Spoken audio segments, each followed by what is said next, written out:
has made 4 changes to the team that started last weekend's win over Zimbabwe. The team is preparing for a match against Uganda on Africa Gold Cup match, which acts as the Rugby World Cup qualifiers and also doubles up as the Elgon Cup that will be played at the RF UAE grounds on Saturday. Jacob Oje will replace Edmund Anya, who had a knock over the weekend. Felix Ayange will come in for Tony Onyango, while Vincent Mose replaces Biko Adema. We didn't want to put him under that pressure, so they were the changes through injury. We've made a couple of changes on the bench. Just we're still looking at players, and we're still trying to get the strongest squad together that we can. Hopefully go through, and by the time the end of the season comes, we've got it sorted out.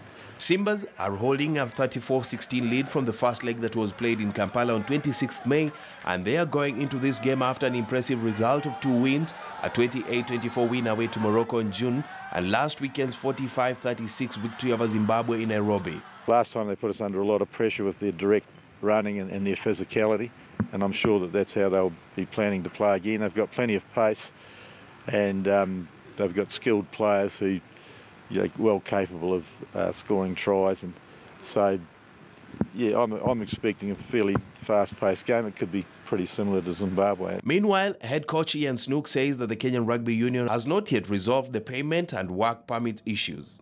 There's a huge money problem, obviously. Otherwise, we would have had a couple of games in South Africa, and we would have been doing other things. But so I admire what's gone on with the boys. They've, like on Saturday, we didn't have a bus to the ground. We found our own way. Didn't affect the boys at all, and they just got on and played rugby, and they're a pretty sturdy group. The match will be played at the RFU grounds in Nairobi. Harambee Starlets coach David Ouma has named a provisional squad of 26 players set to report to camp on July 7th in Nairobi ahead of the 2018 CECAFA Women Championships in Rwanda.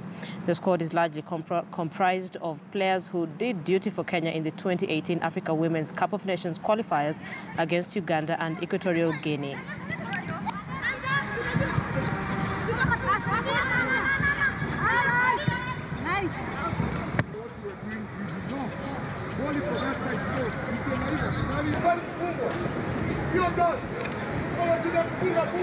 The expectation is, after being the finalist and missing the championship last year in 2016 by Awiska, our objective will be to ensure that we work sufficiently for the 4 matches that we'll be playing.